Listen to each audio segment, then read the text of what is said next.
Okay, meeting is now streaming live on YouTube. Yeah, it's just setting up and then I'll have a link for you. Hi, Sandra. Hi. Who Hello. says that? Simon. Hello, Yeah, nice to see you there. There's two Simons. I'm Simon H, and the other person is Simon P. So Hi there. just to be confusing. It's called anti-capitalist resistance. Yeah, yeah. I'll change mine in a sec. Yeah, That's all Make right. it easier. As long as we know who you are. Yeah. Now, Simon, if I share my slideshow now, does it interfere with what you're doing, or do we need to wait until you're going to make me the speaker? I think we should probably wait until you're the speaker, I think, because All right. otherwise... yeah, I don't know how. Yeah, no. I can't quite work out what you see your end. Yeah, so we'll make you... Well, let's quickly make you co-host now. Yeah, okay. Do I have to do anything? Simon P, can you make Sandra co-host? Is that? Yeah, I can. Yep. I don't seem to have any of the options that. That's weird, isn't it? Yeah, it doesn't matter. You can make Sandra co-host, and then Sandra, have you ever shared your screen before on Zoom? I have, and I had a bit of a tutorial the other day with one of the students because everything was so complicated with our Marxism conference, linking up all the cities. They had a tech team that did it for us, so I didn't have to do it. That's good. So I actually had to cut a lot of stuff out of my slideshow because I couldn't manage it myself. I had music and various things that were lovely, sort of created a good atmosphere. So we're going to do Paul first, then... No, other way around. No, Sandra first, that's it. We actually That's decided it. the other way around in the end. So we'll do Sandra first. 15 to 20 minutes. Is that sort of okay? Yep, 20 minutes. 20, okay, all right then. Paul, 15? 20. Give me 20. Okay, that's fine. You That's can't fine. do it right in less than 20. That's fine. Like I've got some comrades who are very keen for speakers to try and do it in 7 minutes, and I always say it seems a bit like I mean you can't invite people to come and yeah, they yeah. Sort of... Tell them if they can find a university course where the lectures are 7 minutes long. That'll be fantastic. Don't give the neoliberalized universities any ideas. They might. Exactly. They probably adopt it as their practice. Yeah. So this is going to be on YouTube as well, Sandra. Just so you know. So it's going to go out live. Oh, okay. Yeah, some of our comrades asked, could they zoom in? And I said, I presume you can if you find it, but I don't know whether they will. We've all been at rallies all day, and we've got rallies every day. We've got a Tamil protest tomorrow as well. About the genocide of the Tamils, because our government facilitates it with all their aid. And I mean, we've got there's a big Palestine protest happening today in London, so that might impact numbers a bit, but we thought we'd go ahead anyway because it's taken a bit of effort to get this together, and then at least there'll also be the YouTube video so people can. I think that's the best idea. I am going to go on it after once our first session is over. I'm going to go because I've got a show. You're going to go. Yeah, there's no problem. Okay. I thought people might do that, or some people might go and then come in late. Yeah, exactly. And the fact is, it'll be on YouTube. People can watch it. Yeah. Are you expecting it to be big in London? Probably. Well, what would big be these days? Well, there was about 5,000 on Whitehall on Thursday night. I would say 15,000. Yeah. Big, We were a little bit disappointed today, but there's an official Nakba rally next weekend, and so that's being built. So we might have more. We only had 3,000 or 4,000 today, which in Melbourne sometimes we can get 10 or 15,000 around the issue. But I think people are still getting over the lockdown, so I can't imagine what it must be like where you've had the virus a much worse situation than here. Yeah, and the numbers are creeping back up, unfortunately, with the Indian. I saw that Johnson's even said that they might not follow the route out. Yeah. the lockdown that he was promising. Like, they're crazy, aren't they? The way they promise things they can't stick to. Yeah, it's all getting a bit bleak, and so like I think it's having a big impact on people's mental health and things, you know. But I mean, yeah, it's difficult. It would hardly be good for people's mental ill health if more and more people can't get treated in the hospitals, will it? No, of course. I mean, like that's the problem. It's sort of it's dreadful. You know, like it's the public health problem of, you know, COVID itself, and you know, and like trying to keep the numbers in hospital down, and then sort of, you know, also people feeling real fatigue and demoralization from just, you know, just how long this is all taking, I think, is right. So go on. The trouble is, no government will prepare people or tell the truth. Like, it should have been laid out clearly from the beginning what a pandemic means, and you know what was likely to happen, and how and if they actually support people, like here in Australia, because they've virtually eliminated it, the government knows that if they let the virus in, they're going to lose the election, and so you know if anything, the government just acts in a really authoritarian way, like banning Indians coming, you know, and threatening to jail them if they get around the rules. And the trouble is the Labor Party won't, and the media won't make the connection that the problem is they haven't built proper quarantine centres, that if they could have easily done it in the year that we've had. And they're still putting people in hotels where it just gets out all the time. Just infects the staff and people. It's just dreadful. Okay, I'm going to start admitting people now. So Simon P, I'm going to chair both sessions. Okay, so just so you know. So yeah, let's start. What are you going to say about me when you introduce me? I'm matching you now, Sandra. I thought I'd match you. That's good. Sandra, I'll use the text that we sent out about the event, if that's okay. Oh, okay. I didn't even really read it, but that doesn't matter anyway. Okay, well, if I get anything wrong, then just, you know. I'm not that bothered. Okay.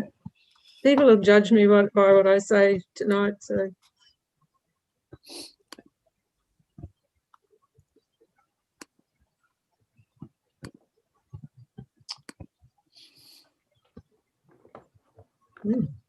Good morning, everyone. Thank you for joining us. My name's Simon Hanna. We're going to be talking today about the Paris Commune. We're going to start in a few minutes with Paul Mason and Sandra Bloodworth giving the first session, which is going to be about the actual events of the Paris Commune 150 years ago. And then there will be a second session a bit later on in the afternoon, focusing on the revolutionary legacy of the Paris Commune for today. So the first session is going to be more historically focused, and the second session is going to be looking at kind of revolutionary strategy today. But of course, there's no brick wall between the two things. So, you know, I'm sure the conversation will overlap a little bit, and, you know, that's absolutely fine. So we're just letting people into the meeting room now, and we will start in a couple of minutes. Just to let you know that today's session will be live streamed on YouTube. So most of the content of the live stream will be the speakers speaking. If you would like to make a contribution, then obviously be aware that you will appear on the YouTube stream. If you want to change your name or turn off your camera, you know, like if you don't want to appear on the YouTube stream, but you would still like to ask a question or make a comment, then obviously feel free to do so.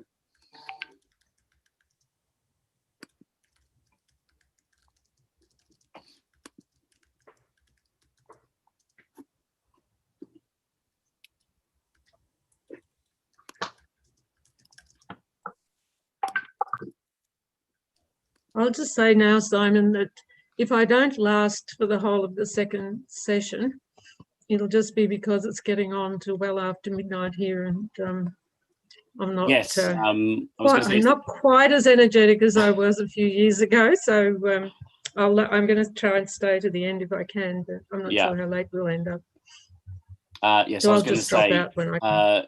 We have to give particular thanks to Sandra, who's joined us today all the way from Australia using the miracle of modern technology. But as you can imagine, the time difference is considerable.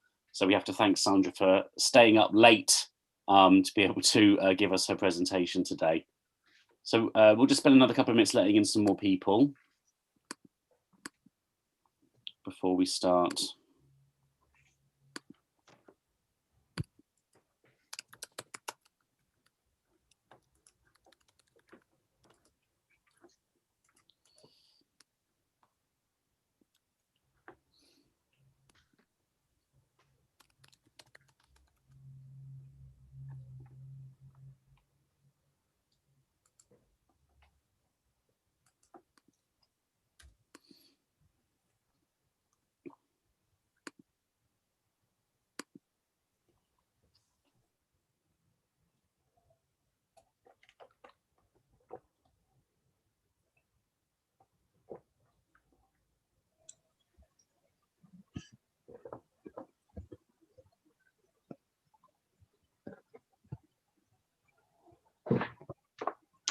Good afternoon, everyone. Thank you for joining us today. My name is Simon Hanna. I'm on the steering committee of Anti-Capitalist Resistance, which is a new organisation organising socialists in England and Wales. We've run a series of meetings under the Critical University name, and the idea is to spend a bit more time having in-depth discussions around particular issues. They might be historical, they might be theoretical, they might be practical.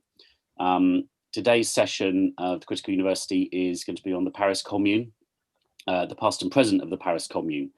So it's going to be two sessions today.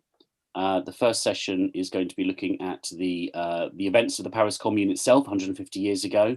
What happened, who were the main people involved, what were the politics behind it, and so on. So the first session will focus on the actual historical event. The second session later this afternoon will focus on the lessons of the Paris Commune for today in terms of revolutionary strategy and so on. So the first session is kind of more historical. The second session is maybe more kind of theoretical or kind of practical. But as I said before, there's no brick wall between the two. Obviously, if you're talking about history, you're also talking about theory as well. So the first session we have today, we are very pleased to welcome Sandra Bloodworth, zooming all the way in from Australia. She is a Labour historian and a member of Socialist Alternative. She's the author of the Paris Commune, Glorious Harbinger of a New Society, and she's also the editor of Marxist Left Review. We're also joined by Paul Mason. He is a journalist and author of several books, including Post-Capitalism and Clear Bright Future, A Radical Defense of the Human Being. And he has produced a two-part documentary on the Paris Commune. So we will now turn over to, before we turn over to Sandra, I just want to make a quick comment about the situation in Palestine, because there are demonstrations happening today all over the world. There's a demonstration happening, there's several demonstrations happening in Britain as well. We thought that we'd go ahead with the Paris Commune event just because it's taken a while to get it organised, but we are in complete solidarity with the Palestinian cause. We are in complete solidarity with the cause of freedom for Palestinians. So we wanted to make that clear before the meeting started. Turning over now to Sandra, who is going to give us a presentation for about 20 minutes. Now, and that'll be followed by Paul. So Sandra, take it away.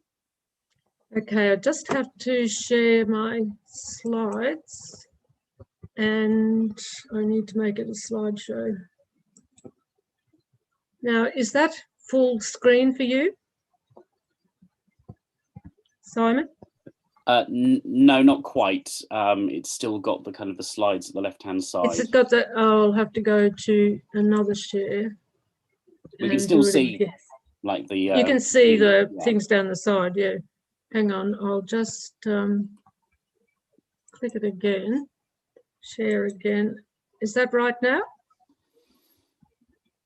No, still the same. Oh, what's happening to it? Oh, does it matter if you can see can you see the slides well enough? You can see the slides fine. Yeah. Okay. Yeah. Perhaps I'll just start. I'll just have to work out which way I have to push them down. Oh, hang on. What's it saying to me? You are screen sharing. I can't work out how to make it go down the next slide. Oh, there, okay, I've worked out, do it from my mouse. Okay, well, I should start by acknowledging that I'm speaking on stolen land here in Australia and in solidarity with Palestine, but Australian land is stolen from the Aboriginal people, and we insist that it always was and always will be Aboriginal land, and we stand with all the struggles of our Indigenous population against the ongoing genocidal oppression that they suffer.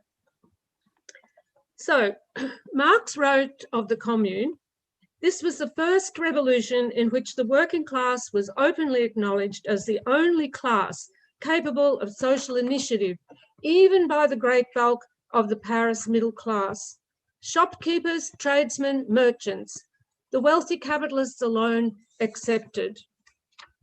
So let's begin with a sketch of the context and the space in which the uprising on the 18th of March exploded. And Paul is going to give more detail than my brief sketch. Belleville, side by side with Montmartre, where it all began, is described by Stuart Edwards in his documentary History of the Commune as the most solidly working class district in all of Paris, the most revolutionary. Now, Paris had been transformed by Baron Haussmann in the service of Napoleon Bonaparte. New wide boulevards cut swathes through workers' districts, destroying their homes.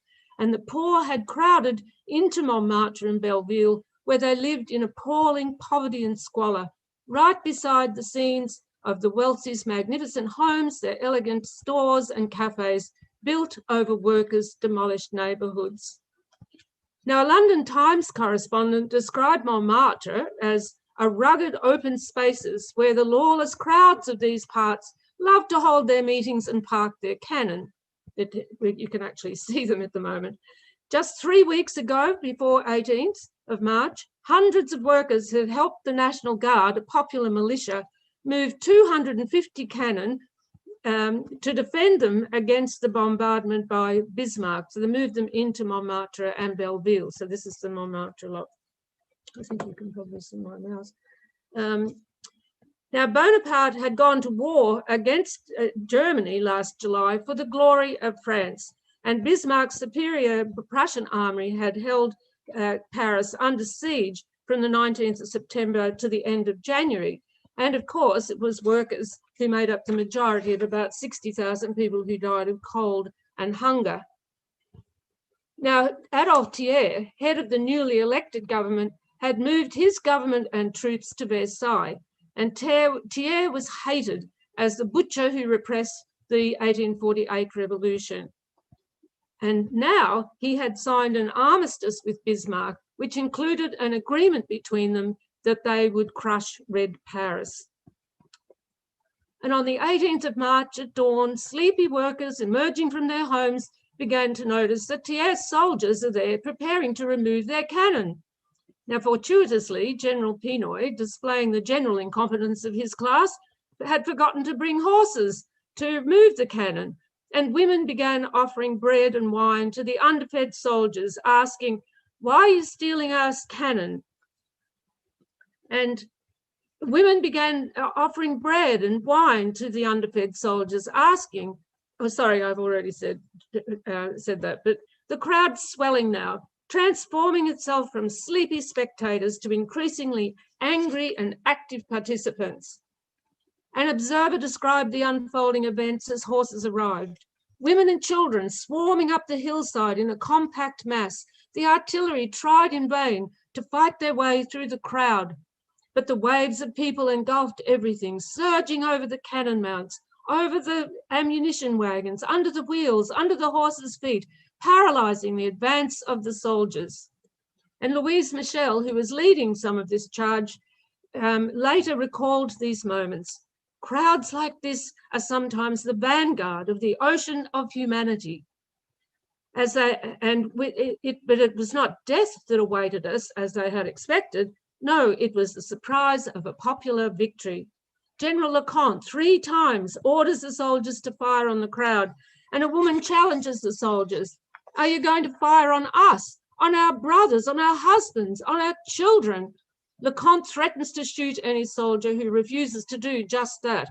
And as they hesitate, he asks, are you going to surrender to this scum? And a non-commissioned officer steps out from the ranks and calls out, turn your guns around and put your rifle butts up in the air. And the soldiers obey. Verdier, that young officer, will later be shot for this action, but the revolution has begun. And an officer wrote about the experience that his soldiers had.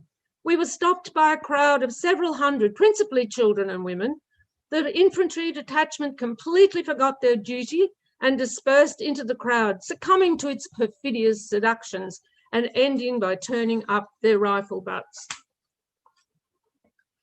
The London Times correspondent, returning from similar scenes around Belleville, visits this barricade in Montmartre where he had witnessed the laying of the first stone, and he comments it has now grown to considerable dimensions. Everyone who passes has to add a stone to the structure because they're being piled up from on the sides of the street for this purpose, mostly assembled by energetic children. New barricades were springing up in every direction, he writes. Instead of a government blocking every street, as was the case in the morning, a hostile cannon was now looking down every street. So we have just witnessed basically how revolutions happen.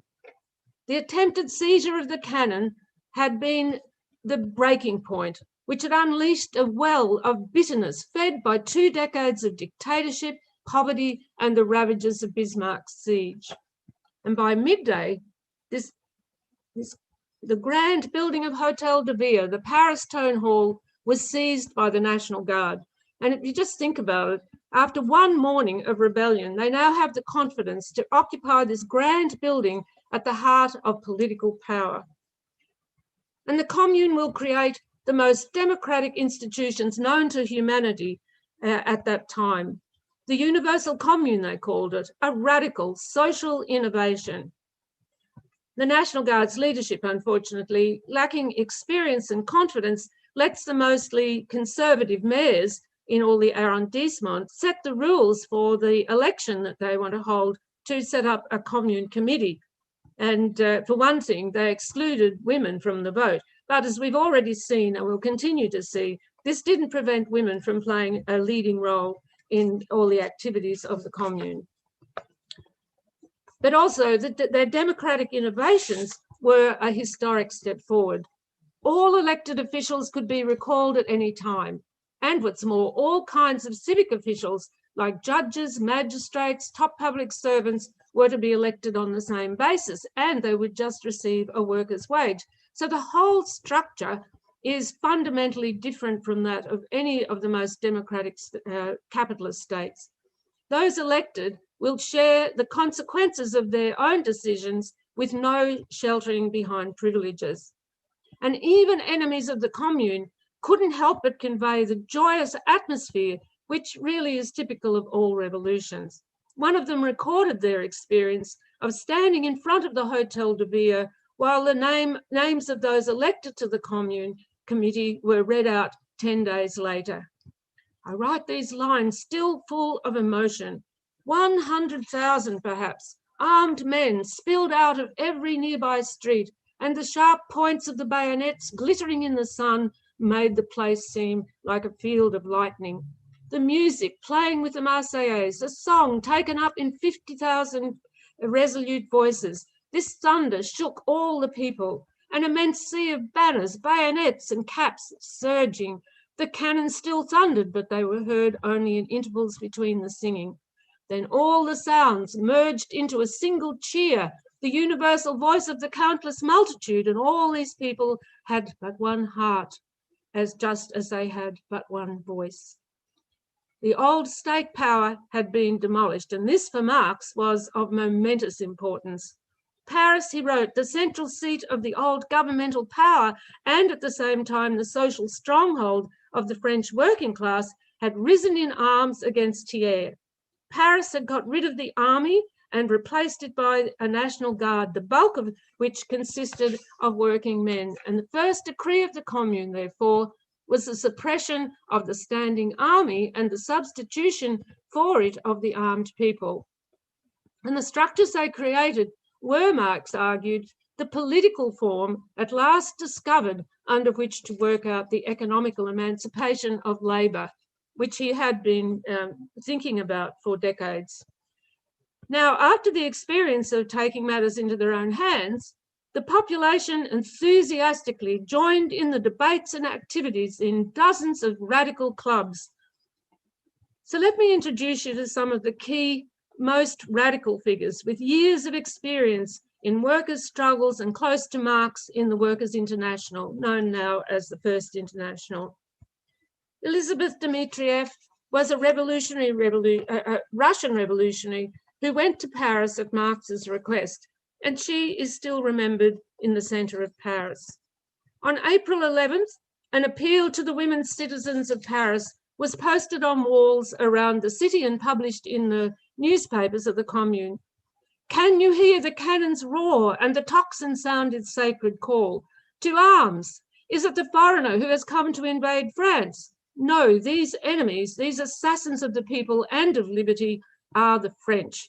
This combat to the death is the final act in the eternal antagonism between right and might, between work and exploitation, between the people and their tyrants. Citoyenne, the gauntlet has been thrown. It is necessary to vanquish or to die. We must prepare to defend and avenge our brothers. So this signifies the launch by Elizabeth Dmitriev of the Union des Femmes, and it became the largest and most effective organisation in the Commune, meeting daily in almost every one of the 20 arrondissements. There are at least 3,000 members, dominated by workers in the garment trades. And the Women's Union's discussions included theoretical questions about ending private property and the issues of gender-based inequality, as well as solving the day-to-day struggle to provide fuel and food to families. They participated in the defence of the Commune, maintenance of the barricades, tending to the sick and wounded. And in cooperation with the Commune Committee and its Labour Commission, they provided well-paid work under women's control.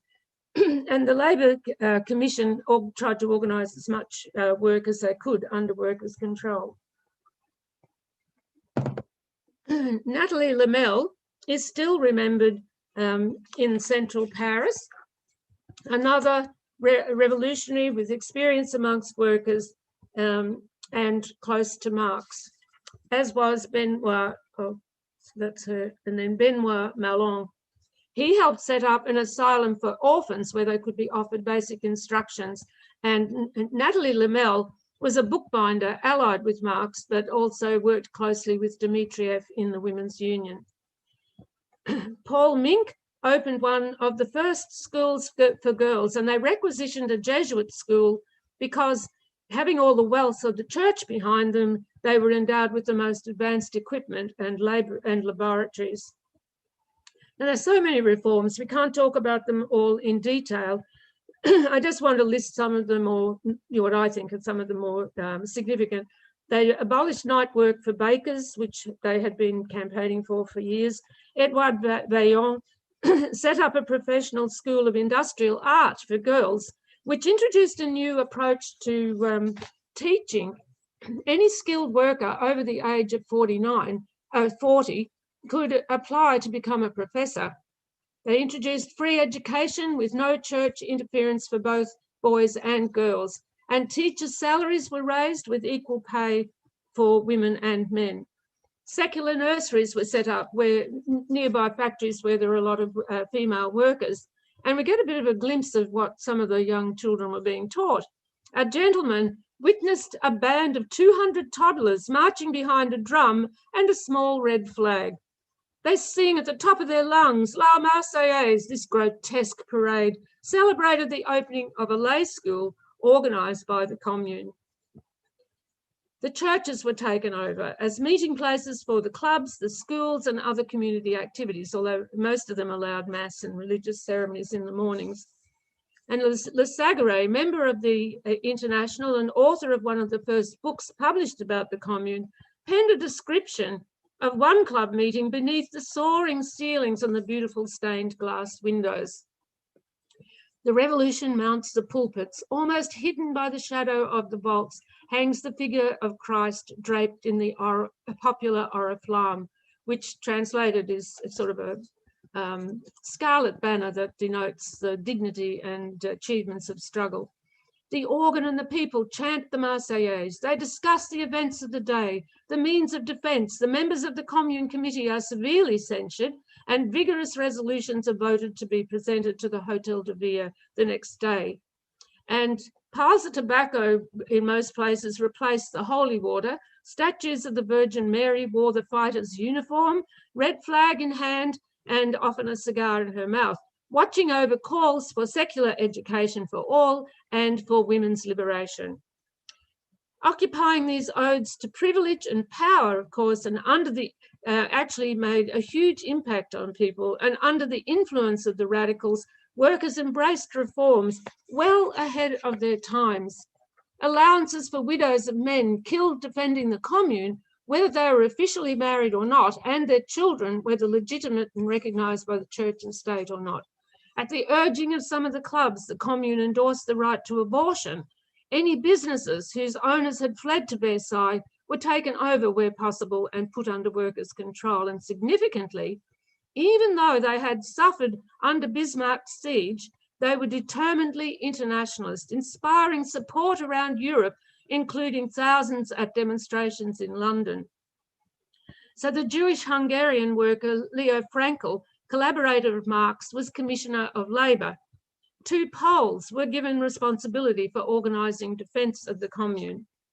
And most famous of all, this skilled engineers and workers demolished this imperialistic Vendôme column bearing Bonaparte's statue. And the Place Vendôme, unharmed because of their careful planning, was renamed Place Internationale. Gustave Courbet, the renowned artist, who was persecuted for the rest of his life because he was accused of ordering the demolition, not that he admitted to it, established an artists' federation. And Eugène Protier, author of the Internationale, which today is like a hymn for the socialist movement, wrote its founding manifesto. The Federation debated the role of the artist in society and how to overcome the counterposition between unity and utility, because they thought that everyone should have, everything in their lives should be beauty. It attracted well-known artists such as Corot, Manet, and Daumier, who scorned those who, such as Cézanne, Pissarro, and Degas, whose names you might want to remember at your next visit to the gallery, associated with the reactionaries in Versailles. And I always like to mention Napoleon Gaillard. He was sort of the epitome of their theories. He was a shoemaker and a member of the Artists' Federation. He considered bootmaking an art, which he wrote theses about in exile later. He was appointed commissioner for barricades, and this is him standing on the main one that he designed, to claim it as his artistic creation. Now, Marx commented, "What does this tremendous change prove to the bourgeois mind of all countries? Why, that the Commune has conspired against civilization, and the unbridled savagery that the capitalists unleashed at the end of May in the bloody week known as La Semaine Sanglante should be burnt into the consciousness of every anti-capitalist. Government troops massacred at least 30,000. About 38,000 were arrested and more than 7,000 deported. Thousands fled into exile. And in the last hours, Nathalie Lamel took command of a contingent of the Union des Femmes. They marched, red flag in the lead, to defend a barricade under fire. There, 120 women held back government troops for several hours. The legendary barricade, Le Sagre called it. One of the many who was shot was the dressmaker Blanche Lefebvre, an organizer of the Union des Femmes. Lamel cared for the wounded for hours. Her comrade, Elizabeth Dmitrieff, was at Montmartre with Louise Michel and Leo Frankel in the last hours. Women, men, and children chose to die bravely rather than surrender. Courage was their last revolutionary act. On the other hand, images of respectable women taking guided tours, holding their dainty handkerchiefs trimmed with lace made by women workers, to gloat at the suffering of these women thrown into filthy dungeons, taking particular pleasure in poking them with their expensive parasols. These images are a warning that the respectable middle classes, thought to be so cultured, revelled in the barbarity that was unleashed to restore them to their rightful privileged place. And much was made of women burning historic buildings, and they surely did, along with men and children, because fire was a weapon of defence, just as it was a weapon of attack by the reactionaries. And Marx defended it, and so should we. While tearing to pieces the living body of the proletariat, he wrote, its rulers must no longer expect to return triumphantly into the intact architecture of their abodes. The government of Versailles cries incendiarism. The bourgeoisie of the whole world, which looks complacently upon the wholesale massacre, is convulsed by horror at the desecration of brick and mortar.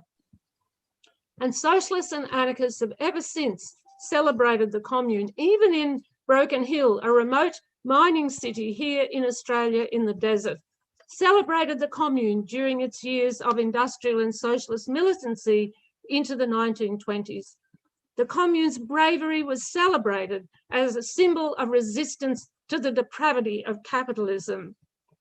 And this plaque, where many fell in the last hours, is still a mecca for radicals and leftists around the world whenever we visit Paris. So to finish, I just want to leave you with a few points. The Commune was not an example of socialism, but as Marx argued, it was a harbinger of that possibility. Living under siege and groping for the way forward, this first workers' revolution couldn't really achieve socialism in the time they had.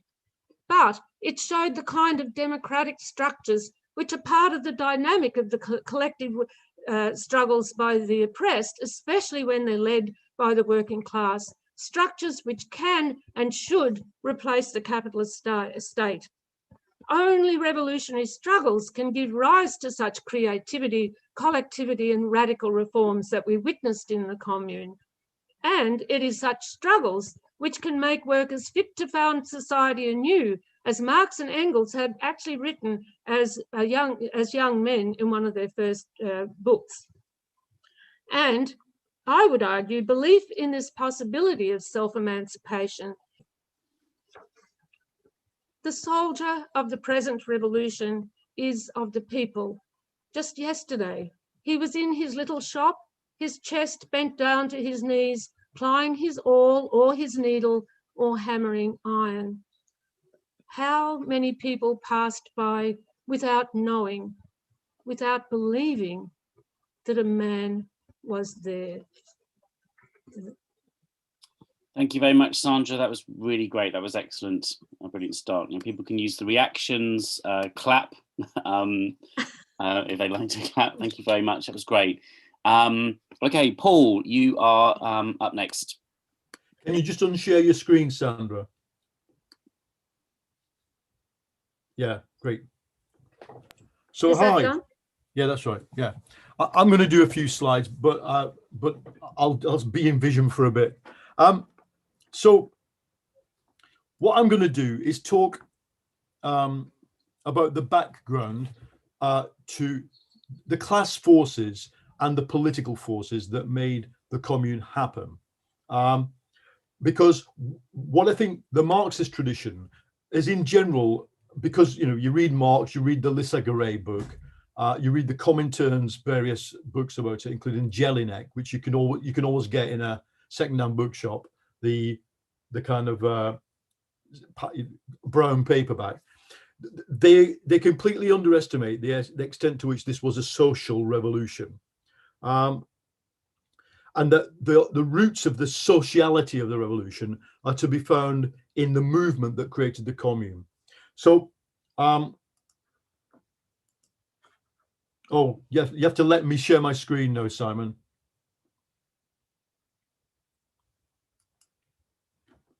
Hello, Simon P. Could you make? Yeah, just done it. Right, got it. So I'm gonna do the same thing first. I'm gonna just move it to. The problem is with these, you can't go full screen without losing zoom. That's why it's always a screw up. But you can see the thing there, can't you? You can see the main slide, yeah. Okay, right. So if we examine the famous pictures, and there are tens of these online of the National Guard. Do this. If we examine the pictures of the National Guard on its barricades on the 18th and 19th, most of these photographs were taken on the 19th, the day after. You can see the Parisian working class as it saw itself. Organized, hierarchical, male, and respectable. And if I'll just zoom in on a little detail of that photograph, taken in the Faubourg Saint-Antoine, so right near the Bastille intersection. What you've got here are the skilled working class of Paris, organized in the National Guard, in a battalion that would have been both local to that area, and we know now, because of more recent research, that people crossed over from one battalion to another, and the best surmise of why they did that, why they traveled to be in another battalion with their friends, is that they were their workmates. So the National Guard battalions, for reasons I will come to, were the organized working class by the 18th of March, 1870. And you can see the role of women is incredibly gendered. So you see these two people in the middle, the mums or grandmas. You see the children pushed to the side. Everybody with a beard has been at war. They've got beards because they've been at war. This, you can imagine, during the British miners' strike, a very similar social kind of setup is what's on show there. But what I want to do is, what is missing is the other world. So what we're looking at here is, Sandra mentioned Montmartre. Montmartre was a recently built area that still had areas like this, which, as you can see, are very similar to a shantytown you might find if you went to Kenya or the Philippines. And they didn't pose for photographs because, as Sandra quite brilliantly brought to life, on the day itself, March the 18th, there was a mixture of two working classes on the streets. There were the kind of respectable people, and then there were people who lived here, and they were. There were two kinds of violence. There was an organized insurrection in response to the seizure of the cannons, and there was a quite disorganized insurrection coming from what everybody called jokingly la canaille, the scum, the shantytown dwellers. And I think a lot of the dynamic of the commune, in addition to the one which Sandra described, in which women come to the fore, the other dynamic is the emergence of unorganized workers, of children, and of course women out of these particular communities. Now, the timeline of how do we get to the commune? So a quick background. The 1848 revolution, which, if you're a Marxist, you should know about. It's the 18th. It leads to the 18th Brumaire of Louis Napoleon. So basically, revolution is crushed early on. The workers are massacred early on in Paris in 1848. By 1852, you've got the formation of the Second Empire. So Louis Napoleon had been elected president of France, but now he moved to crush both the left and the bourgeois liberal democratic parties. But Louis Napoleon's dictatorship, I would argue, was a little bit like that of Hu Jintao in am I on again? Yeah, I'm there. A little bit like, can you see me, people? Yeah. All right. It was a little bit like the Hu Jintao regime in China, in the sense that it wanted to be a modernizing kind of dictatorship. It wanted, technological modernity. It was, Louis Napoleon, who when the reactionaries chucked the impressionists out of the conservatory, Louis Napoleon said, no, you can still exhibit somewhere else. As Sandra pointed out, he bulldozed large parts of working class Paris and built these huge boulevards. And by the 1860s, by 1864, he was pretty desperate to try and incorporate the working class into the regime. And so there were strikes, and just like the Chinese bureaucracy, they wanted to detach the strikes from any possibility of revolutionary activity. So they legalized strikes, even though the First International, which had been formed in that year, 1864, was illegalized. And unions weren't technically legal. They could be mutual societies. They could be skilled workers, mutual societies, but actual unions to organize that work were still illegal. So he legalizes strikes. What happens? Mass strikes break out.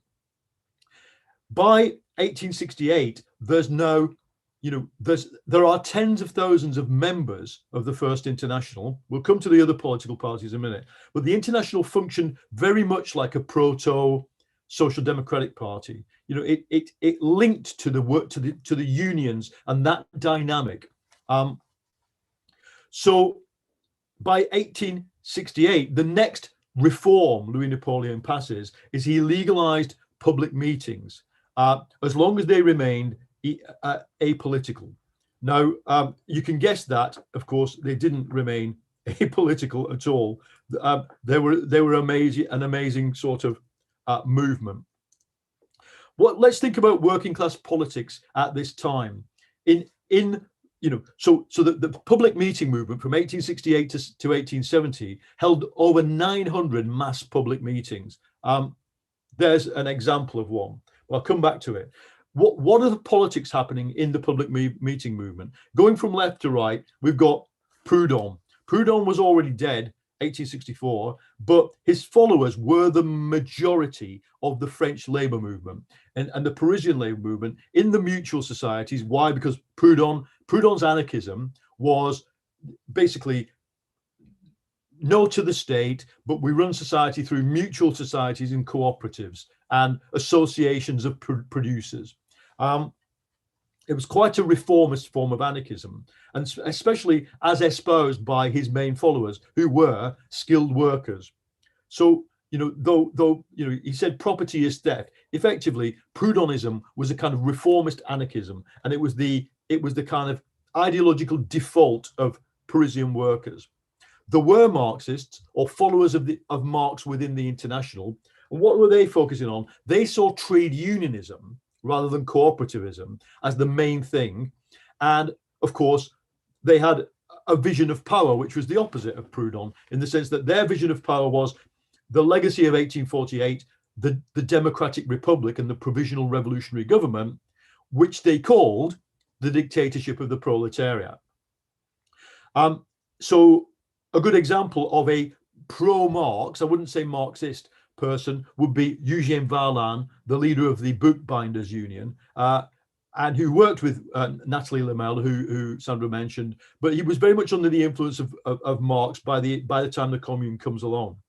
Much more important than Marx is Blanqui, Louis Auguste Blanqui. So he's the one in the middle. He was a veteran revolutionary, spent most of his life in jail. His followers were kind of proto-Leninists in the sense that they were disciplined, militarized, underground, and basically had a concept of revolutionary communism with or without the working class. The fourth person in this picture is Gustave Flouron, who was an anthropologist and a scientist. But he, to me, represents what I call left republicanism, in the sense that he was also an aficionado of Marx. He met Marx. He fought in the Cretan War of Independence alongside the Garibaldi movement. And you find many Garibaldians in this group. What they are, they're petty bourgeois or bourgeois people who want a social republic. And and they see a workers' revolution as the way to it. And their methodology, I mean, Blanky's working underground, you know, with his pistols and his bombs. Their methodology was more direct. They simply went to civil wars wherever they broke out. That's why two Polish generals, the Dąbrowskis, ended up, as she said, as Sandra said, leading the commune. The fifth person in here is Paul Mink, one of a group of feminists who were adjacent to the International. Now, let me oh, I didn't share that, did I? Let me share that because it's important to see it. There they are, Marx, Proudhon, Marx, Blanqui, Gustave Flourens, and Paul Mink. That's the kind of 5 different tendencies that I think we're seeing inside the commune at the time, by the time it breaks out, and what is being discussed within the public meeting movement. Well, the differences are like this. The anarchists want cooperatives, kitchens, trade unions, a male monopoly of work against female work. The Marxists focused on trade unions, dictators of the proletariat, and fighting for women's right to work. The Proudhonists, armed revolution with or without the working class. Left Republicans, democratic republic, workers' rights, women's rights. And the feminists, women's right to work, property, education, and very importantly, and resonating strongly with working class women, the end to the criminalization of extramarital sex, because there was a morality police force which would raid a working class area, and anybody found sleeping together who weren't married, the woman would be registered as a prostitute, her head shaved and given a card, and effectively forced to become a sex worker, because sex work was legal.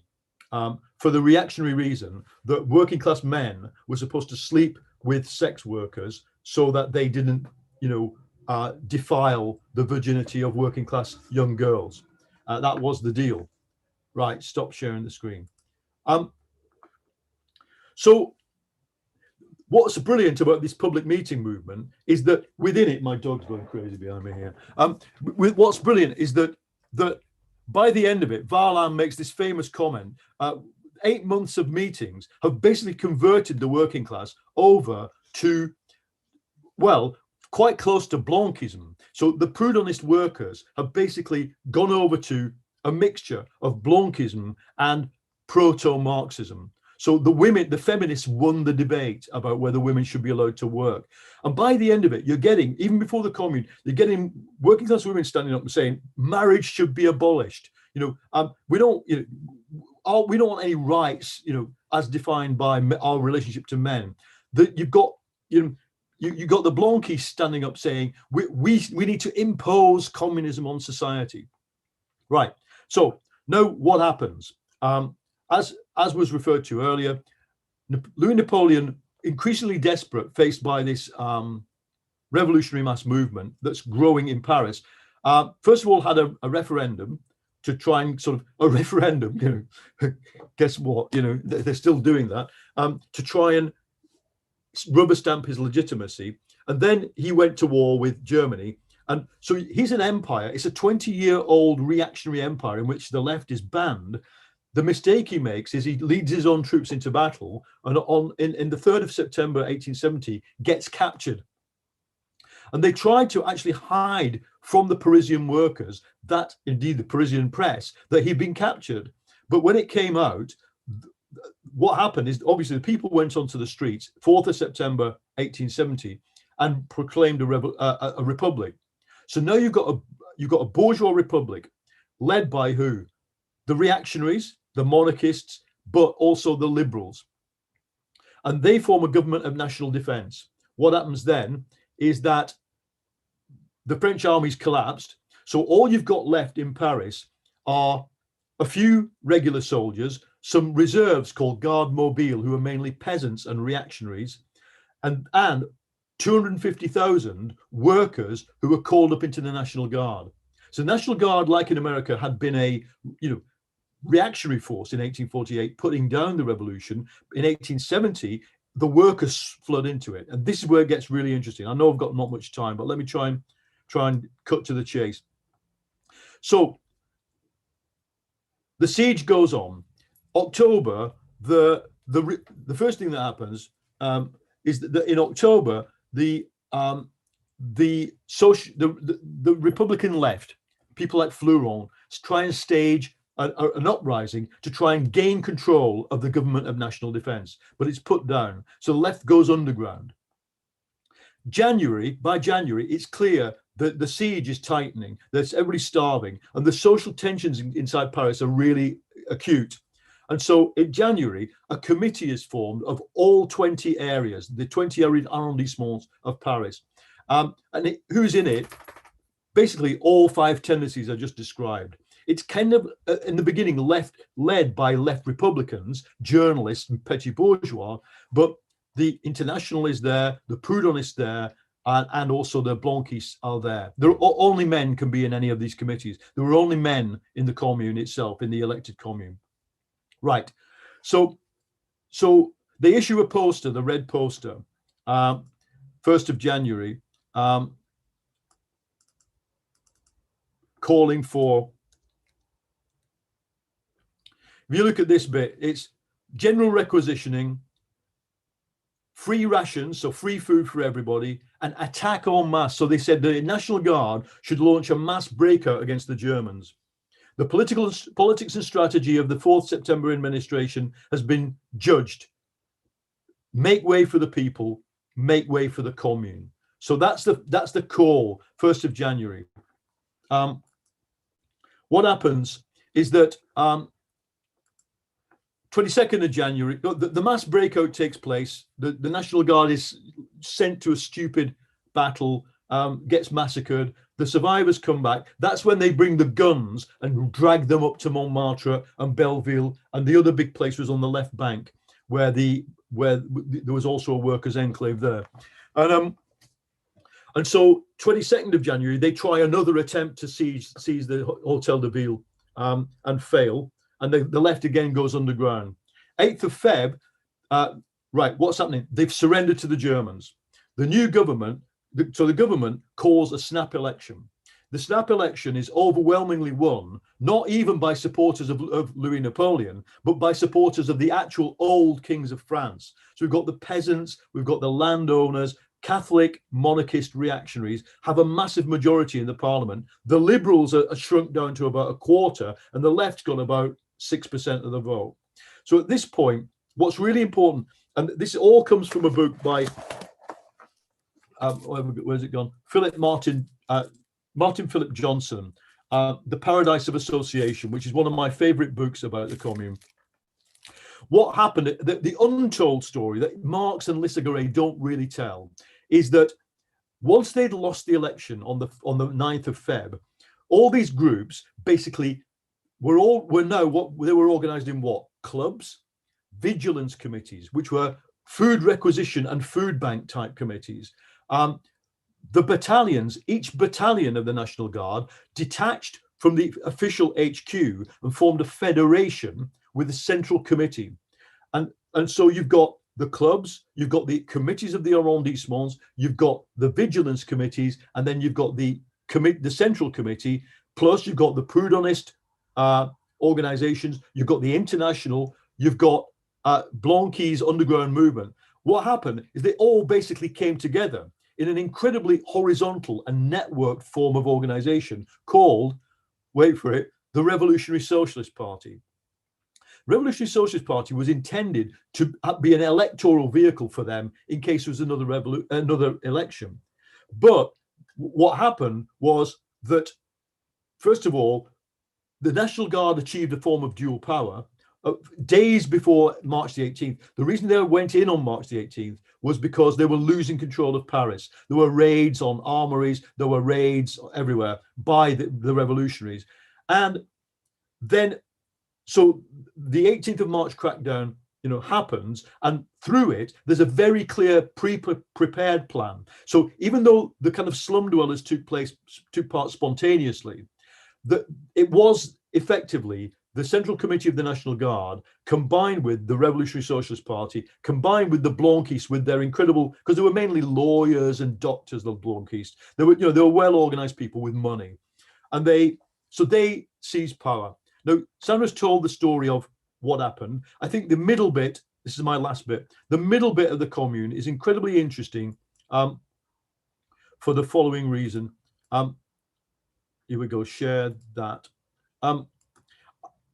Here is how I see that playing in to the way what is real about what Marx says about it being a semi-state, about it being the form of the dictatorship of the proletariat.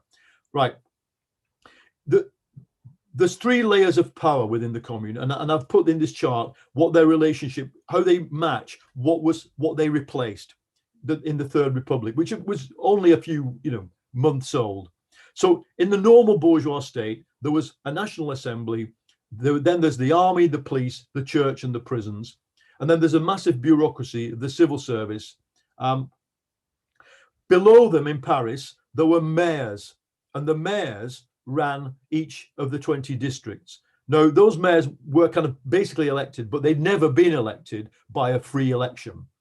And then below them, there are voters, and voting's restricted to men there wasn't universal suffrage at this point in France, okay, until the universal male suffrage of the first post-war the snap election. But if you compare that to the Commune, first of all, the Commune itself, which was like a city council, met in secret but took minutes. It was elected and recallable, and as a parliament, it could discuss anything it wanted to.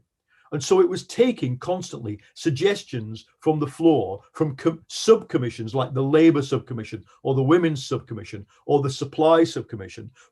And some of the things that Sandra mentioned were legislated because they were immediately thrown onto the floor of the Commune by people from below. So that's the first difference with a bourgeois parliament is there's no process of, how do you introduce a bill, a second reading? The Queen has to rubber stamp it. It was an immediate democracy. Secondly, the army was dissolved and replaced by the National Guard in its entirety. But the National Guard was, after the Commune was formed, the National Guard technically expanded itself to every man in Paris. So every male adult in Paris was called up to the National Guard. Why is that important? Because it then means that the coercive force is the entire people. What is more, National Guards were paid wages because they got a loan from the Bank of France of £1 million effectively, and they were able to pay a form of UBI to every National Guards man. Finally, the civil service was replaced by basically communists going in and occupying the civil servants' offices. A few people stuck around. They even occupied the police bureau and basically they ran them as a quasi-bureaucracy, but it was pretty ineffective. Right, the second layer down, this is really important. And again, Martin Philip Johnson's brilliant on this. The arrondissements, they replaced the mayors with vigilance committees. So you've got 20, not 20, because the posh areas of Paris in the west of Paris didn't really take part. You've got 8 or 9 Soviet style things, sort of bodies. But the most important thing is below that, because the revolutionary clubs, which met in churches or billiard halls or cafes and cabarets, anybody could go. And when the bourgeois journalists reported the horrors of the Commune, that was what they were most horrified with, because these, although they had no formal relationship to the Commune meeting in the city hall, they were basically a rolling mass meeting with women and children and teenagers and anybody standing up saying, I demand, the end of marriage. I demand we take hostages and burn every priest we can find and all this stuff, right? Then you had the formal vigilance committees, which were still distributing food. Then you had the battalion. Going back to my first picture, whichever battalion this was that did that barricade, you've got that battalion committee. And finally, going down. Finally, you had the old revolutionary networks. They were still in session. And really importantly, and there's a huge amount of study been done on this, there's even more to do, the Women's Union for the Defense of Paris. Because Dmitriev was in London and was sent by Marx to do this. She was sent as what she was, a 24-year-old woman, to link up with the International in Paris. She arrives, and the first thing she does is she gets all the activists together and say, right, we'll set the women's union up. And officially it's for collecting money for soldiers and forming ambulances. It's quite gendered. But what does it become? It becomes the women's battalion in the last week. It becomes, and not just that, it becomes a kind of mass feminist organization, setting up workshops for women under women's control, etc.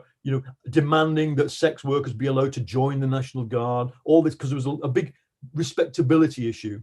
So finally, I think that's what makes it a social revolution. The depth of the power structures which replaced the bourgeois state for 2.5 months, and of course for this reason, when they took control again, I think I've been studying fascism a lot for my book that I'm writing.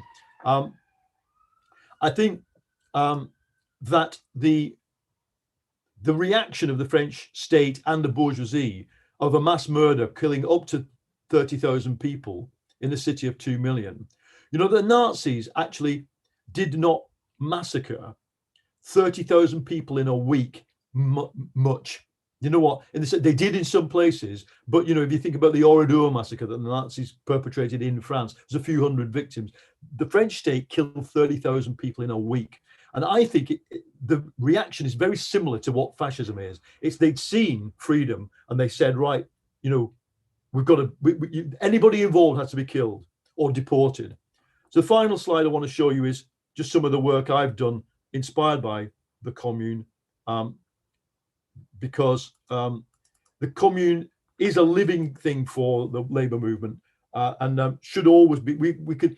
You could spend your life just studying it. Those like Sandra and the others who are going to speak later, it would reward a lifetime of study, academic or amateur, whichever you want to do. This is the play I wrote about Louise Michel and Nathalie Lemel during their exile on New Caledonia. I went to New Caledonia to research it, and I'm really, privileged to have been one of the few European leftists ever to go to New Caledonia. When I went into the archives, the last person who went there was Solveig Anspach, who made the film about Louise. There's nobody going. If you want to do a PhD, there's basically an archive of stuff on New Caledonia that's not being worked on by anybody, or not many people. So that's my play about Louise and our cohorts. And then I wrote this play about 2011 about the uprisings, in which basically I brought Louise Michel back as a ghost, the hauntology thing, and that was produced at Young Vic. And so that's it. For reference purposes, I've also just put the map up of where we're talking about. These working class areas are here: Montmartre, Belleville, Batignolles, where Varlin was the commander of the National Guard, and then down here, which is where the Blanquistes were really strong. Émile Duval was an iron worker, Blanquiste, got killed early on in the Commune fighting, but that's another place as well that we concentrate on. Right, stop sharing, shut up. Thank you. Thank you, Paul. That was great. That was brilliant. I'm going to give you a clap on the reactions there for that. Very good. Thank you. Okay, it's 1 o'clock, and we're due to finish the session around past. So obviously, it'd be good to get the speakers to come in and just give some kind of closing remarks.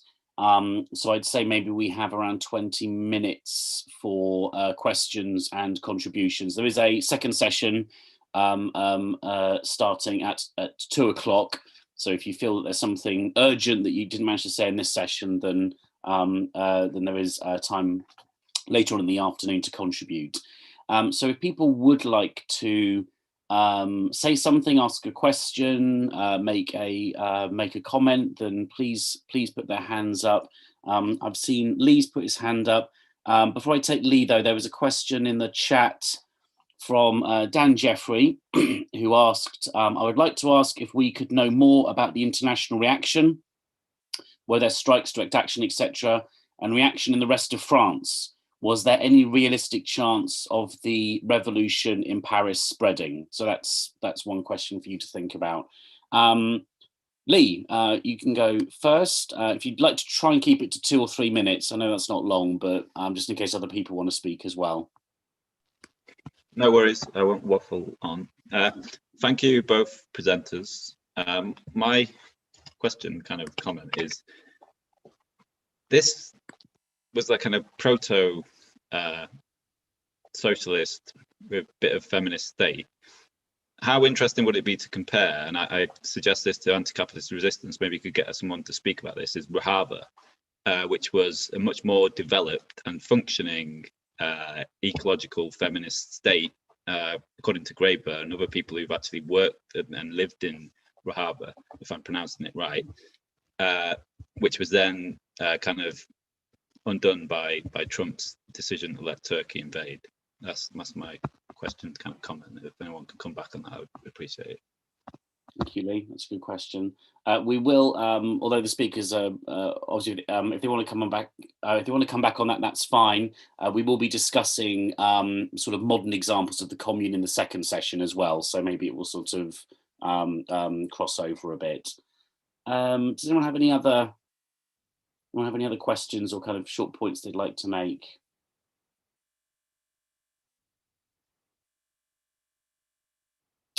Anyone at all? I think the talks were so comprehensive that I think you already answered all of the. You've got Dave. Here we go. I knew that would prompt some hands. Okay, Rowan, you're next, and then Penelope. So it's just. Thank you. Also, Dave Cope is trying to sort of signal on the video. Oh, okay. Yeah. Excellent talks, and as Sam says, like I had a question in mind, and then a lot of it was covered in the sort of extensive discussions anyway.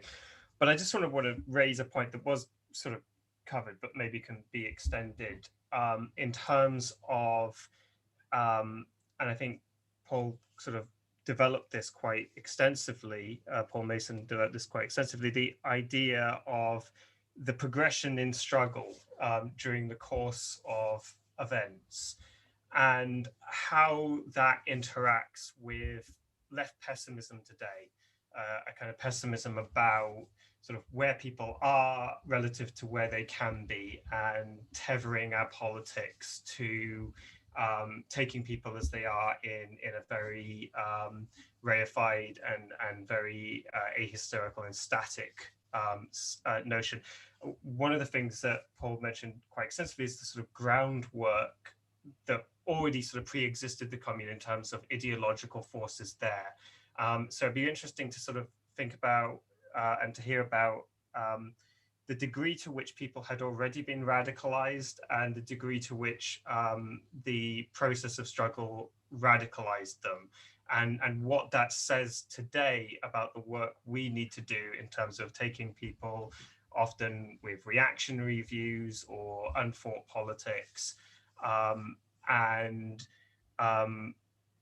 seeing them transform into people who, you know, want a generalized liberation of all society. So yeah, just an open question about sort of what are the lessons in terms of revolutionary hope and change through struggle that we can develop today. Thank you. Thank you, Rowan. Penelope, you're next, then Dave. Yes, hello. So speaking to you from Paris, where unfortunately demonstrations in solidarity with Palestine have been banned.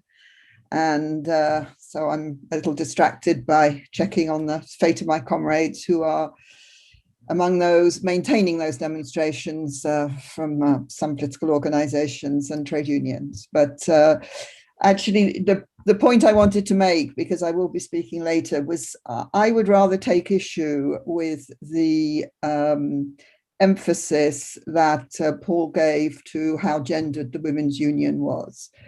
I mean, first of all, we have to remember that from the outset, it was the Women's Union for the Defence of Paris and for aid to the wounded. And in what she wrote on the 12th of April, when she called for the first meeting of the Women's Union in the town hall in the 20th arrondissement where I am, Elizabeth Dmitrieff said, sorry, I'm translating directly from the French. So citizens, women citizens, citizenesses, whatever you want to say, all determined, all united. Let us look to the safety of our cause, to the doors of Paris, to the gates of Paris, on the barricades. If the arms and the bayonets are all used by our brothers, the paving stones remain for us. In other words, from the beginning, it was clear, and also in the very first statutes or whatever it was of the Women's Union, there was talk of the money to buy petrol and to buy bullets. So from the beginning, it was clear that the Women's Union saw itself as part of the cause of defending Paris militarily against the Versaillais and the Prussians. And women did fight. It's true that it was not. I mean, the National Guard was a masculine thing, but women were in the battalions of the National Guard. There were, I mean, Louise Michel, but Victorine Brochet wrote memoirs about how she had fought in a battalion of the National Guard, and there are many others. There's the famous barricade at Place Blanche that was kept by women, but women fought on the other barricades. And here in the East, which was, you know, just up the road from me, the last stand of the Commune and so forth. And okay, the set piece photographs by the photographer whose name I forget, but there was a documentary about him on the French television just a few days ago. Okay, so they show women, you know, wearing aprons and so on, but women didn't necessarily change what they wore because of what they were doing. I mean, there were some who were well known for wearing masculine dress and so on, but not necessarily. And also the women and children and so on who went to guard to keep their cannons on Montmartre were from the canaille. So also this distinction that was made, I'm not particularly convinced by, because it's certainly not something that's brought out by French historians in writing about this, but certainly it, you know, the scum, as they were called by the Versaillais. I mean, you know, all the insults and all the obviously anti-misogynist insults directed at women. I mean, they all came from the Versaillais press. But I mean, it was ordinary people. I'm not very convinced by that distinction of respectable working class and those who lived in, you know, in the conditions that were shown. So it was just. Thank you, Penelope. Dave, you're next, then Jude. Okay, thanks very much. I'll try and be brief. I've got loads of things I'd love to say. On the very last point, I think Paul was referring to the number of young kids, lads, in many cases, who suddenly became involved. And that's true. They served as paper sellers for Le Père Duchesne and Le Cri du Peuple by Jules Vallès. And they actually made money for the family by doing that. They could make 4 francs, you know, in a week doing that, which was a huge amount. Paul, I loved your enthusiasm for the Commune. You had to rush it, and there's loads of things I'd like to have gone into detail. The description of the Blanquists as proto-Leninists, I think, is absolutely right. But they were also deeply embedded in the IWMA. There was this fluidity between these organizations at the time that is amazing to, I think, to people on the left today. There was a sectarianism, but the real desire to work together. I think when you talked about the Revolutionary Socialist Party, I think there's a slight danger of thinking they actually set up an organization of that name, which they didn't. It's like the Marx and the Communist Party, the manifesto of the Communist Party, there's no Communist Party, but just meant the group of people who were communists. And I think in the Commune, it was people who called themselves revolutionary socialists, which was, you know, a very early use of the word, and it didn't come up in England, you know, until the 1880s. They were way ahead of us there. In your description of feminism, one of the points you missed out on the list was the anti-clericalism, which was a really deep-rooted movement amongst women and also men. Dictatorship of the proletariat was never talked about at the time. That concept came later, but the evidence from the Commune was used as a basis for it. I think in your description of the forces, I'd have had a section on the Jacobins, the people who really defined their politics by reference to the first French Revolution, especially the revolutionary period 1792, 1793. Delescluze was the purest example of that, a heroic older member of the Commune who at the end committed suicide through despair. He didn't want, you know, he'd lived through everything and he knew defeat was inevitable, and he just walked onto a barricade till he was torn to pieces.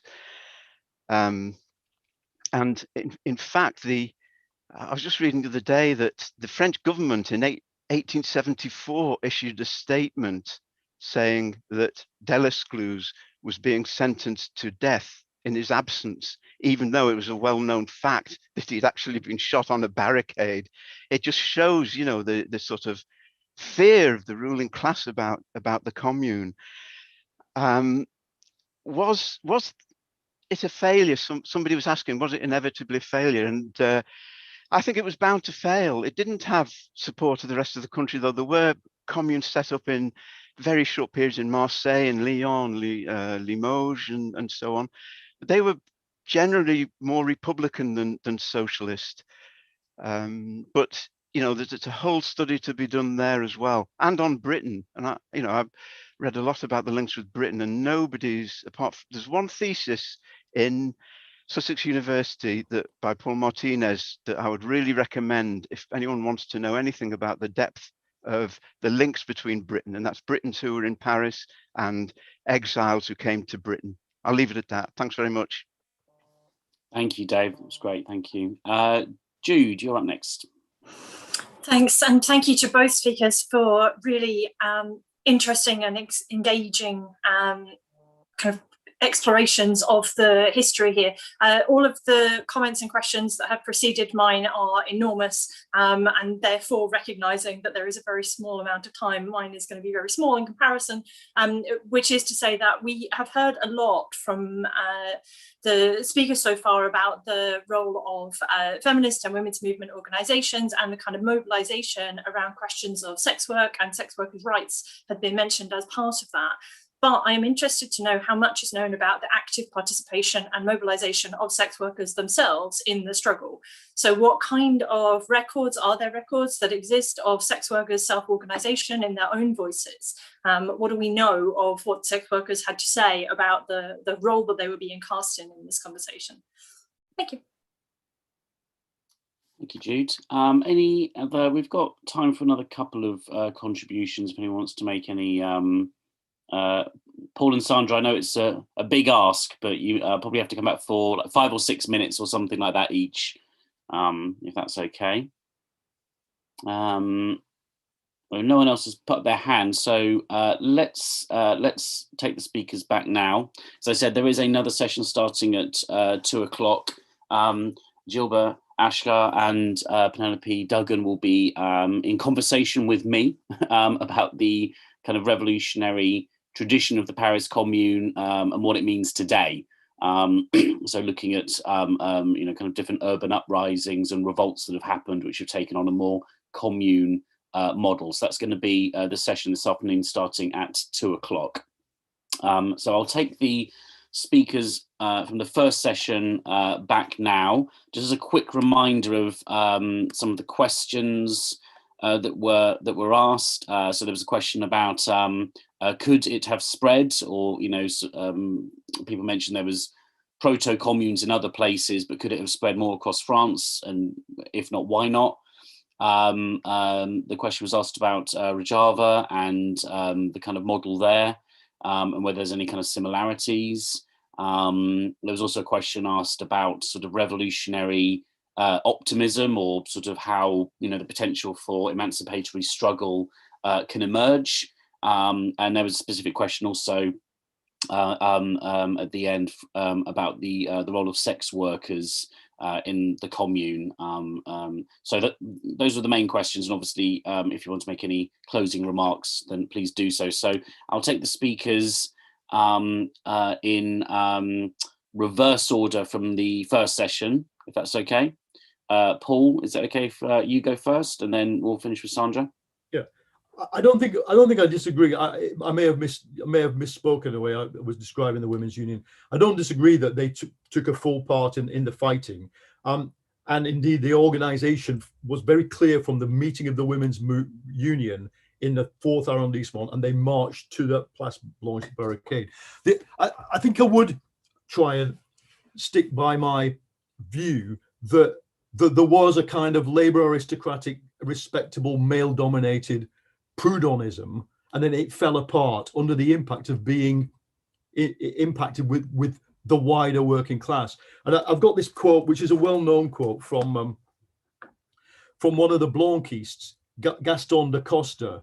Now, he was a law student who was a second in command of the repression again during the Commune. But he basically, I think I won't bother quoting it all now. Well, I've got it here. Yeah, on the March the 18th, Gaston da Costa is a Blanquist, is a revolutionary, and he did 10 plus years in hard labor afterwards. But this is how he described the first day. Prostitutes, registered or not, came from the quarter of Montmartre, out of hotels, cafes and brothels, on the arms of a line soldiers, accompanied by a legion of pimps. They surged out, the pathetic spume of prostitution, upon the revolutionary wave. So if that's a revolutionary saying that about the women of the La Canaille, I think it just captures that tension. That's all I'll go so far. On the question of, I don't know, I haven't been to Rojava, so I can't tell. But the point is about all these liberated spaces. They all often are accidental. But what's so inspiring about 200 years, indeed, of working class resistance is that whenever there is a liberated space, it often looks very similar to the Commune. You know, Barcelona in 1936-37, Madrid in 1936, the Warsaw Ghetto.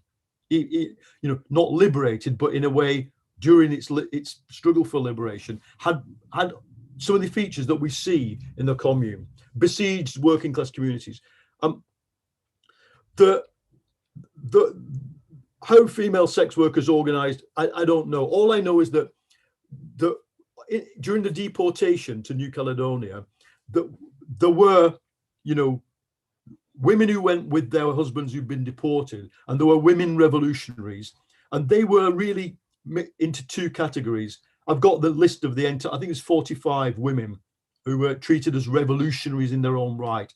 And they're a mixture of respectable sort of middle-aged women who'd led barricade fighting or led hostage taking. Josephine Marchais is one of the most famous. But then some of the others lower down the list are young women against who it says, you know, prostitute or whatever. So they've clearly been defined. That's all I know. In terms of what does it say about revolutionary subjectivity and how do we combat passivity and depression? I think this is really important because what the Commune does show that people change their minds in struggle, and that given liberation, they want everything to be liberated at once.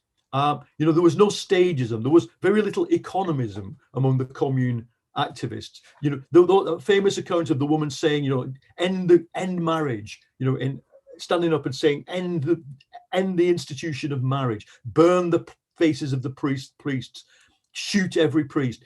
This is liberation happening in real time.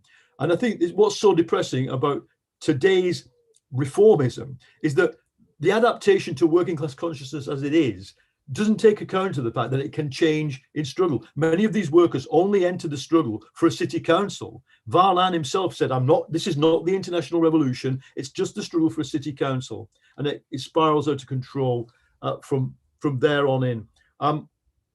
On the Revolutionary Socialist Party, I don't want to go into too much detail, but it's really interesting that in February, there were meetings of vigilance committees which were minuted, and I'll just quote from you, every quote from the minutes. Every member of a vigilance committee declares allegiance to the Revolutionary Socialist Party. In consequence, he demands, by all possible means, the suppression of the privileges of the bourgeoisie, its downfall as a directing class, and the political advent of the workers. In a word, social equality. No more bosses, no more proletariat, no more classes. He recognizes work as the only foundation of the social constitution, work of which the entire product should go to the worker. I mean, maybe and indeed, the words Revolutionary Socialist Party have capital letters. So yes, I agree. It wasn't the closest to a party were the Blanquists, the closest to Leninism were the Blanquists. But yes, it's interesting that that's there. And of course, it didn't last long enough, because during the final point, and Sandra made this point, to say we haven't discussed, the Commune split over the question of revolutionary repression, with the Marxists in general going into a minority against the formation of a dictatorial committee called the Committee of Public Safety. And the Blanquists and the revolutionary Republicans generally favouring repression. The Marxists were the minority. But we've got no time to talk about that. I'll shut up. Thank you.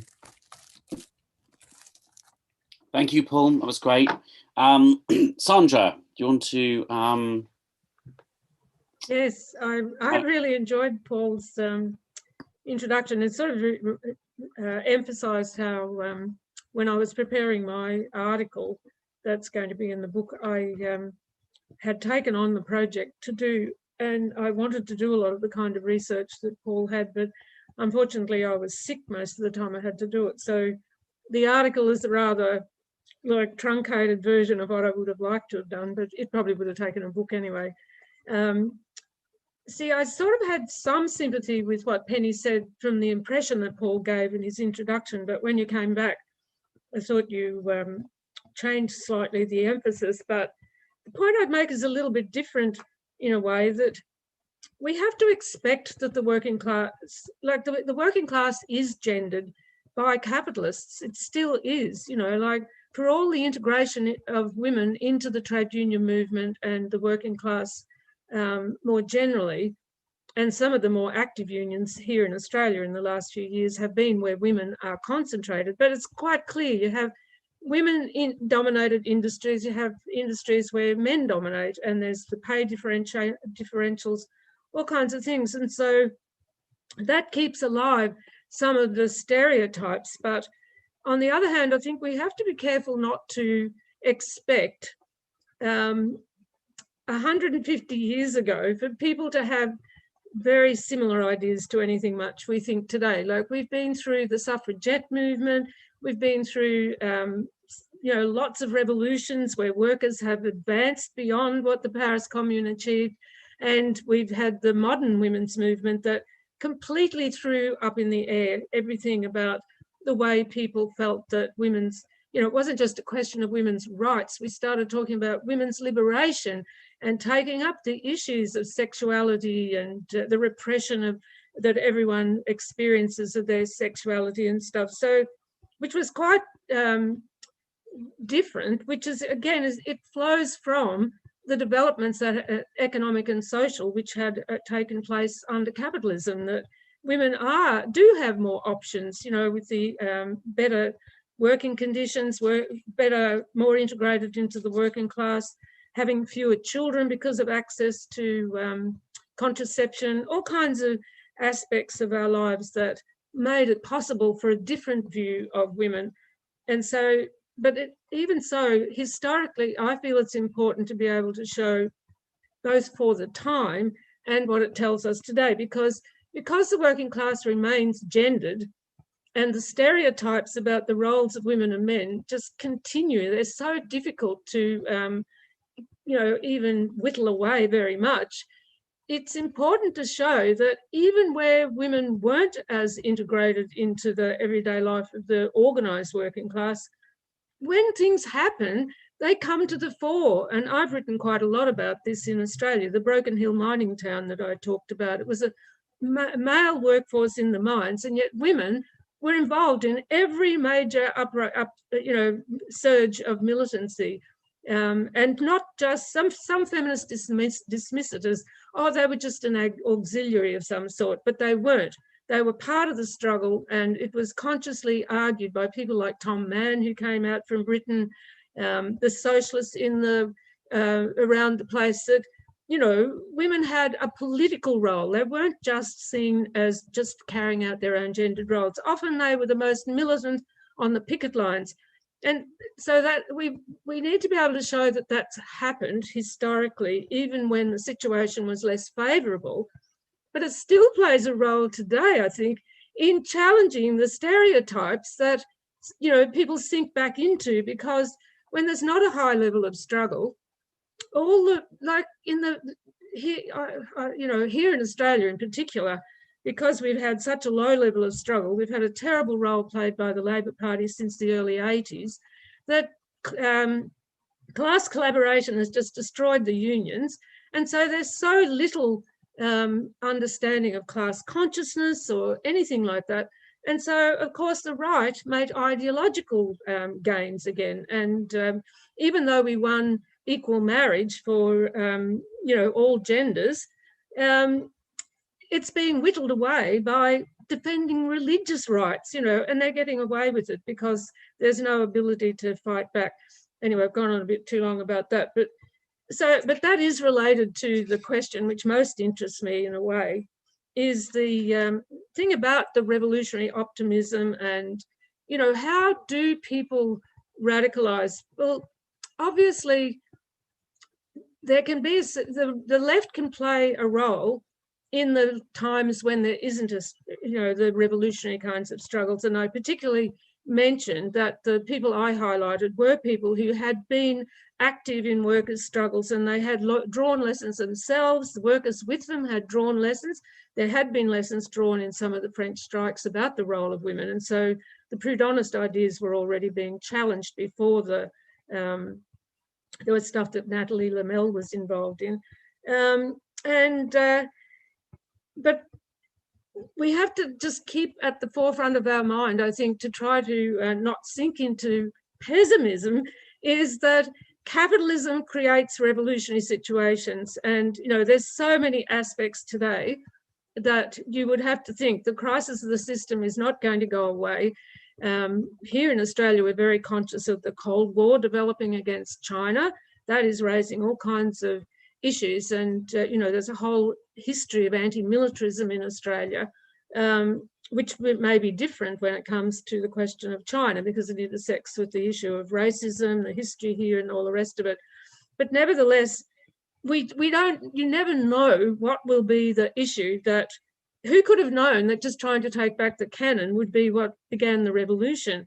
So I think all we can say as socialists is that we have to be the people who are the most enthusiastic for every tiny little flicker of struggle, even if it starts in ways that we don't think are that productive. And we have to try to intervene to, argue for the things we think will take the struggle forward more, and relate to the level of the changes that can take place quite radically. And to be honest, I think the new situation in Palestine is such an opportunity. Like here in Australia, it's the biggest rally we've had for ages, other than Aboriginal rights, which are not all that radical at the moment, where there's a new young layer of activists, and I've been reading about in Palestine itself, new young layer of activists have organised the resistance, and Hamas is trying to say that they're part of it by lobbing their rockets, but really they're not leading it and they didn't begin it. And so we have to hope that those of us who are active around the world can help some of those young new activists not just go down some more radical version of the road of Hamas and the PLO and everyone else, but to see the issues as a more of a, the solutions being to try to develop a whole consciousness of the role of the working class across the Middle East and around the world in their support to put the West under pressure and the Arab regimes, that the situation can't go on the way it is, and begin, there's a possibility that a whole new generation of revolutionaries may come out of it. And here in Australia, we have a huge Arab population, which again and again, every time this happens, we hope this will happen. But, every time there's a few steps forward taken, and we want to treasure those and be the ones who do relate to the possibilities for people to change in the way we saw in the commune. And that's why I sort of tried to emphasize some of that, but I really like the way Paul pointed out, how the sort of the most disorganized workers actually leapt to the fore in some ways. There's so many other things we could say, but I think I'll try and stop with revolutionary optimism. And thank you for having me. I wasn't really sure how I got on the list, but it's great to intersect with people on the other side of the world. And I'm going to try and stay up for the last session. It's not that late yet, it's only 10:30. Brilliant. Thank you very much, everyone. Thank you so much to our speakers in the first session. That was Sandra Bloodworth, zooming in all the way from Australia. Thank you for staying up for us, Sandra. And also Paul, zooming in all the way from South London, so a bit more local. Thank you very much for your contribution. That was very good. First session. We're going to have a break now for half an hour. I know in the Paris Commune, workers went down and shot out all the clock towers because they were fed up with the bells and the clocks kind of dictating their kind of working lives and everything. But unfortunately, we are still being determined by time. So we're going to have a half an hour break, and we're going to come back at 2 o'clock for a second session focusing on the Paris Commune today. So looking at some of the revolutionary traditions or lessons of the Paris Commune in terms of more contemporary struggles. That will be with Penelope Duggan and Gilbert Ashkar as well.